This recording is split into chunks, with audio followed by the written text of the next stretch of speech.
Hello Cancer. This is Inspire 2016 with your weekly tarot reading for the week commencing the 19th of December until the 26th of December 2022. The first card for you is representing, how do you feel about yourself? Your card is the Nine of Swords. If you allow yourself to be bound by fear of the future, you are at risk of eventually creating a negative reality for yourself by virtue of your expectations. Your nightmare becomes your self-fulfilling prophecy, which is clearly not a desirable outcome. Generally, this card is an indication that you are worrying excessively about a situation.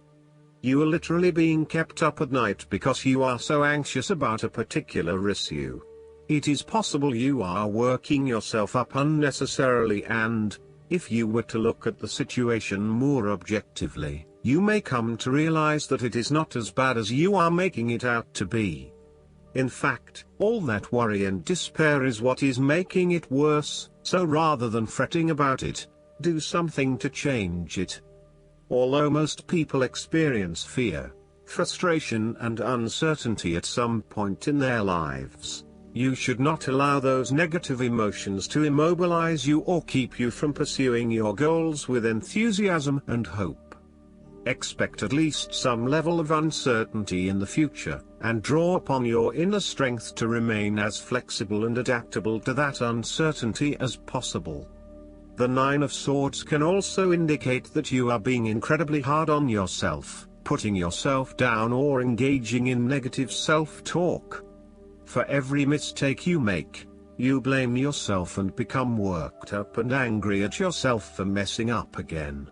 So, when the Nine of Swords appears in a reading, ask yourself why you are being so hard on yourself. How are you putting yourself down, or what is the source of your depression?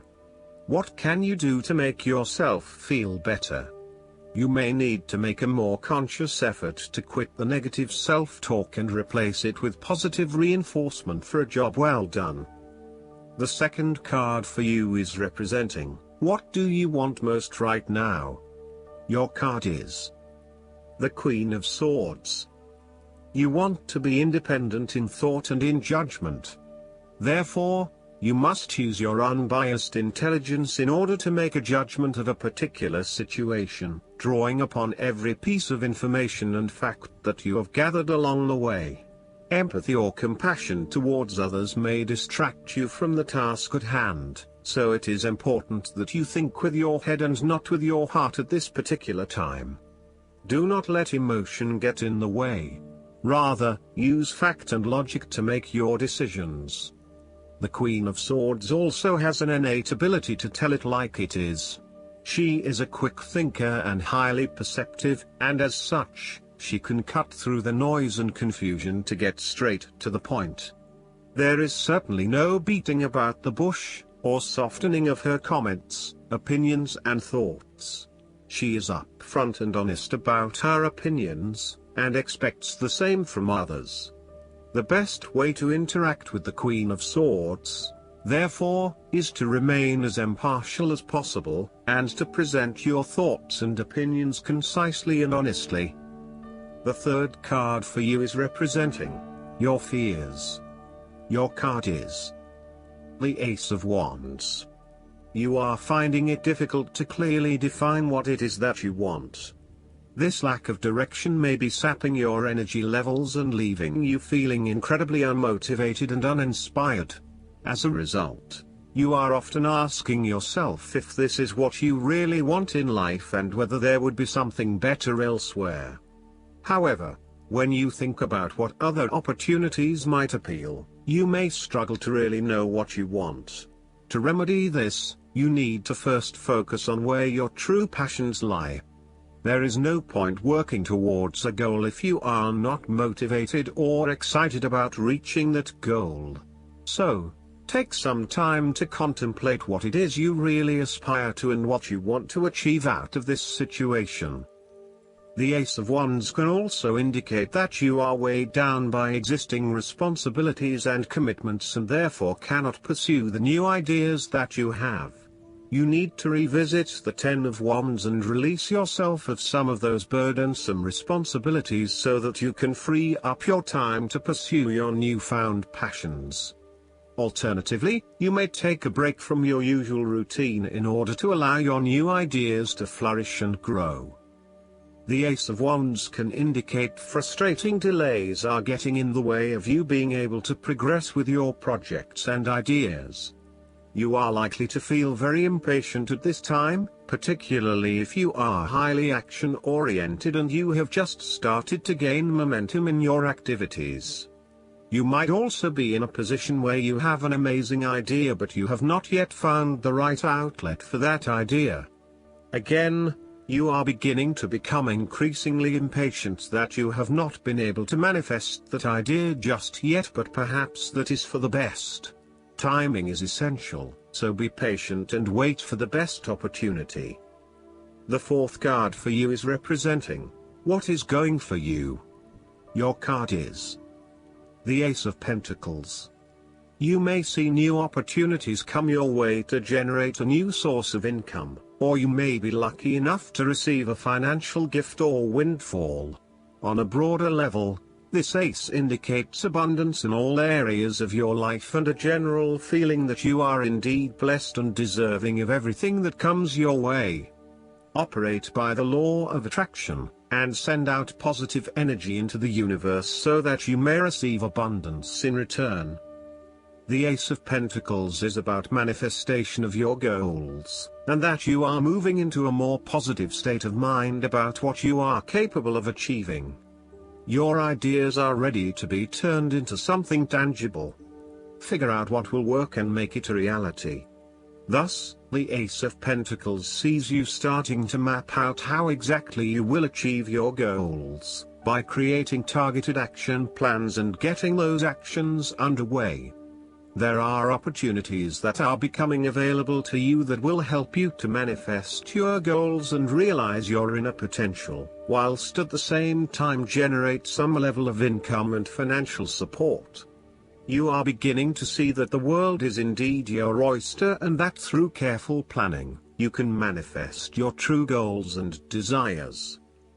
The Ace of Pentacles can suggest that we need to introduce something new into the equation, rather than let things remain as they are, and hope they work themselves out. The Ace of Pentacles suggests you throw something new into the mix.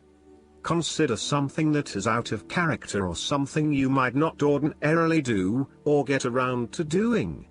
For instance, you might consider joining a club, taking a class to learn new skills, or maybe even picking up a couple of books to learn how to build a new business.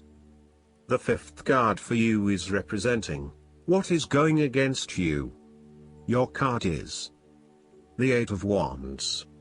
Despite having a lot of energy and enthusiasm to progress things forward, you are now being faced with multiple obstacles in your course. This is incredibly frustrating and you may be growing increasingly impatient by the day. Keep looking for alternative ways around the obstacles presented so that you can carry out your plans. On the flip side, the Eight of Wands suggests that you are charging ahead with an idea or plan, but you need to slow down and consider your next steps before continuing. You may be missing something in your haste and prone to making mistakes. Similarly, this card can be a sign to hold off your activities for a short amount of time until the situation becomes more stable and predictable. You may also be prone to having many ideas at the one time and not knowing which to pursue and when. Just as you get started on implementing one idea, another one comes to mind and you quickly switch your focus. The trouble is that with this approach, you never actually accomplish anything because you are jumping from one idea to the next without finishing any of them. The last card for you is representing the likely outcome that you may have. Your card is the Seven of Wands. This card indicates a challenge to the continued success of a venture or creative project from an external source. While it appears to block your path forward, you can overcome this challenge or obstacle by drawing upon your strong self-confidence, self-belief and continual self-improvement. It can also be overcome with effort and clarity of purpose. The Seven of Wands is about holding your ground, despite ongoing challenges to your position and authority. You need to take a stand and defend your position at all costs. This will take courage and persistence, but you have the strength and determination to do it. You see yourself as a battler, and no matter what the challenge, you still have it in you to stand up for yourself and fight to the end. So, although you are experiencing a number of setbacks at the moment, you need to continue fighting for what you believe in and confronting others who may oppose or threaten you. There needs to be acceptance with this card that you are not always going to be able to win everyone over. There will always be challenges and opposition to your point of view, and you cannot keep everyone happy all of the time. Thus, now is the time to draw your line in the sand, and say, "This is who I am and this is what I need right now." There cannot be any compromise or negotiation at this time, just hold your ground with determination and courage. From quite a literal perspective, this card can indicate that you will be required to give a speech or write a paper on a contentious or highly debated issue. You will need to be ready to defend your argument and present hard facts that support your point of view. Expect to be challenged, but enjoy this challenge as it will help you to create an even more robust argument. Last but not least, the guidance card for you is the Forgiveness. Let go of anger and resentment, and feel yourself healed. You don't need to forgive the action, just the person, so that you can be at peace. By drawing this card, your angels guide you to release anger and irritation. They realize that you may be perfectly justified in feeling angry. Yet, they ask you to look at the high price you pay for being the vessel of anger. Forgiveness does not mean, "What you did is okay to me." It simply means, "I am no longer willing to carry around pain in response to your actions." When we hold unforgiveness in our hearts, we only punish ourselves, after all. Your angels will help you release unforgiveness if you will just ask for their assistance. I hope that you enjoy everything, and if you like the reading, just please click subscribe and you will get instant notifications every time we publish a new video right to your YouTube. Thanks.